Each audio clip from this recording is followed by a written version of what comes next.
Hey everybody, this is D Hunter, bringing another action figure review. Today, we're going to look at the McFarlane Batman 1966 classic TV series, The Joker. This is actually based off the 66 movie. He's in this red outfit, which is from a promotional movie poster. He comes with the accessory that takes all the moisture out of someone's body and turns into powder. I pre-ordered this guy from the McFarlane toy store. He arrived today, so let's take a look at the packaging. As you can see at the top, DC, McFarlane Toys, Batman Classic TV Series, ages 12 plus. Here's the Joker. Here's the moisture remover thing on the back side. Here's this Joker figure. Here's some other TV show or movie figures. And here's the Joker's barcode, if that helps. So with no further ado, let's open them up. And I did get the entire wave at the McFarlane Toy Store, consisting of Batman, Wonder Woman, Batgirl, Clock King, the Joker, and Batgirl's Batcycle. I utilized the bundle discount, the coupon code, my platinum membership discount, and even after shipping and taxes, got these figures for less than retail. Now there is a platinum chase version of Clock King, that's a black and white version. I'm on the hunt for him. If anybody has a lead on where I can get one, or can possibly help me out, please drop me a line in the comments below. It is much appreciated. Alright, now that this figure out of the package, here he is with all the accessories laid out. He comes with one thing, which is a very important gun from the 66 film, and this is the Total Dehydrator. He turned the entire United Nations into basically powder by taking all the liquid out of them and totally dehydrating them. Before we take a look at all that, let's talk about and check out the figure. So this is the Joker, played by Ceser Romero. This is from the 1966 film, and he's done in red colors. Why is he done in red colors? Well, some posters for the movie had Joker and Batman in red outfits, which is not what they wore in the movie, but it looks kind of cool. So let's take a closer look. This is that same Joker body that we've seen since the beginning of the line, and I believe this is going to be the platinum version from the original wave, repainted in red colors. I say that because he has a domino mask, and that's the only version where that had that. Flowing green hair, very nice color. He's got, looks like green eyebrows.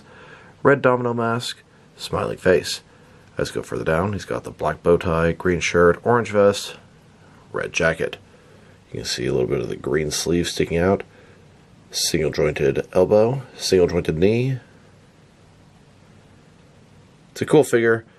Definitely not something necessary, because he didn't even look like this in the movie, but it's a pretty cool looking Joker.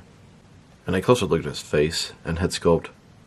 It looks good. The only thing that really bothers me is the top of the domino mask is white. If it was red at the top, it would look a lot better.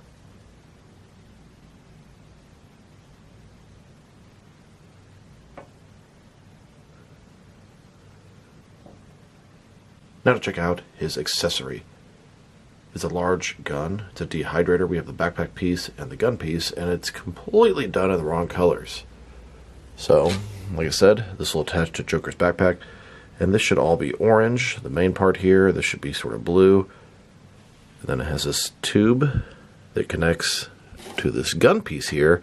And this is what they shoot toward people, dehydrating them and turning them into a giant pile of powder. And this gun part here should be done mainly black with a little bit of blue. Not sure why they made the entire thing silver. Seems like a really odd, inaccurate choice. When fully put together, it looks about like this.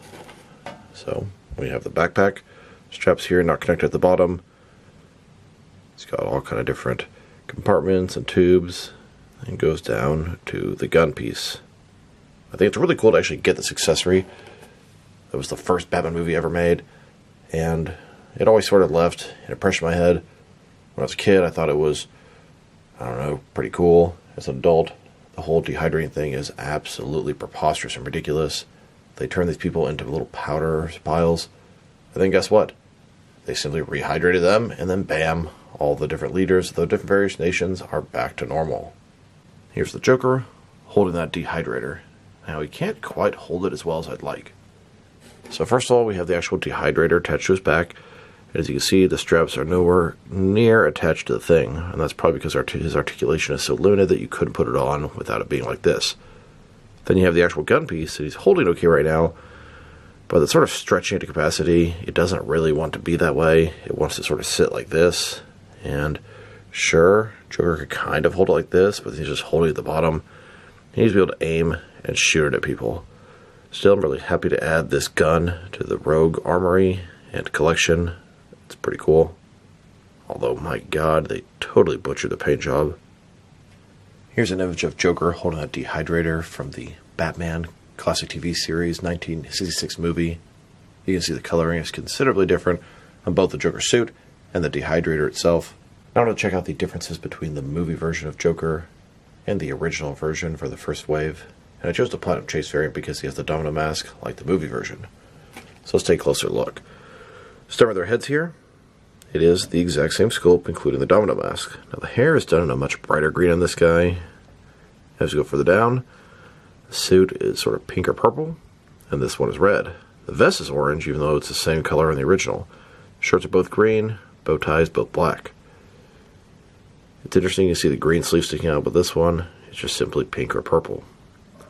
Beyond that, it is 100% the same figure. There's actually zero sculpting differences whatsoever. Although, tell you the truth, I don't know. Looks like the domino mask different, but I think it's just the paint job around the eyes. And here he is, next to a bunch of other 1966 Ceser Romero Joker figures. There's still a couple other versions I think they could make. For example, Joker with the big utility belt. That's the first one that comes to mind. Now they've taken a pretty good look at both the figure and his accessories. Let's check out his height. From bottom to the top of his head, standing about 6.1 inches tall, which can translate to 15.5 centimeters. And for his articulation. Starting with his head, of course, you can rotate side to side. You can look up and down the tiniest little bit. Shoulders, ball joint goes up way more than 90 degrees.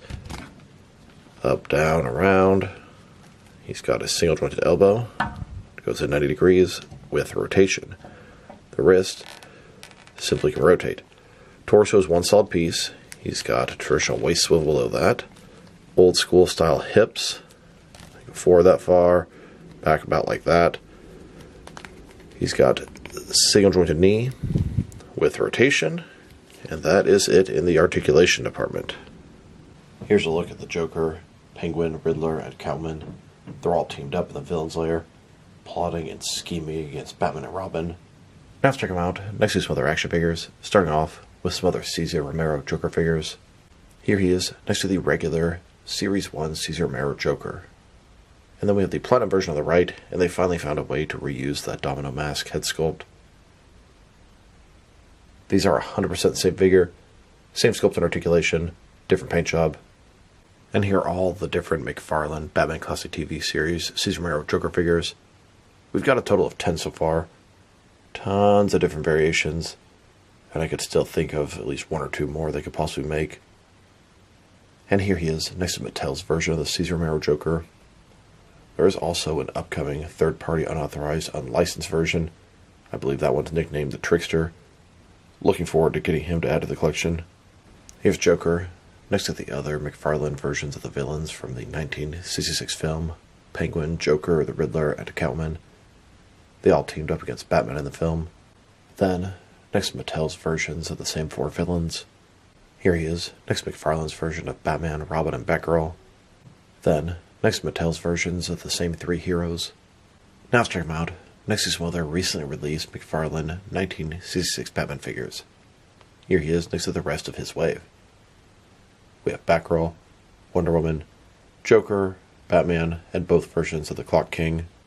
And here he is next to the previous wave, Spacesuit Batman, Disco Nightwing, Bookworm, both versions of Alfred, and Wax Robin. Then, next to the previous wave, this is based off the 1977 animated show, The New Adventures of Batman.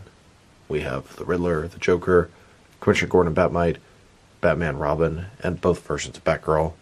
And now, with the wave before that, this was based off the Batman 66 comic. Superman, Batman's robot, Joker as Batman, and both versions of Lord Deathman. And finally, next to a couple of recent exclusives. We have the Amazon exclusive Joker as Batman, this one that came with the Joker as Batmobile, and the Entertainment Earth exclusive Blacklight Joker. Now let's check them out, next to some action figures from different various companies, so we can see how he fits in both scale and style-wise. in case you want to know which lines you can mix them with. Since he's McFarlane 1966 retro Batman figure, they're typically the 6-inch scale. I'm going to start off my comparisons with some of these smaller action figure lines I collect, and work my way larger. And I'm going to include as many Joker figures as I can during these comparisons. Here he is, next to some Jazzwares Fortnite figures, and some SH Figure Arts Joker figures. And now, with some Hasbro Marvel Legends, and Mafex Joker figures. Here's the Joker, next to a bag of Dots pretzels. And here he is, with some Mattel and Mezco Joker figures. Then, with both some Jazzwares and Mattel wrestling figures. Next, with some NECA and DC Direct figures. And now, with some Diamond Select toys and Jakks Pacific wrestling figures. And finally, with some McFarlane DC Multiverse Joker figures. So overall, it's a cool Joker figure, although not really accurate to anything except for some mistaken promotional material for the movie. He does look cool in a red suit and the domino mask. I'm really happy to get the dehydrator, although it looks so bland compared to what it should look like, because it's all one color silver, and it should be a bunch of other colors. It's a little bit disappointing, but also pretty cool to get that accessory. His articulation is very limited. Sculpt and paint job are pretty good. Accessory, it's cool, but has its flaws. If I were to rate this guy, first thought is a 6 out of 10. I do like the fact that he's kind of unique. I like the accessories, so I'll bump him up to a 6.5. But honestly, he's kind of basic crappy figure, so right back down to a 6.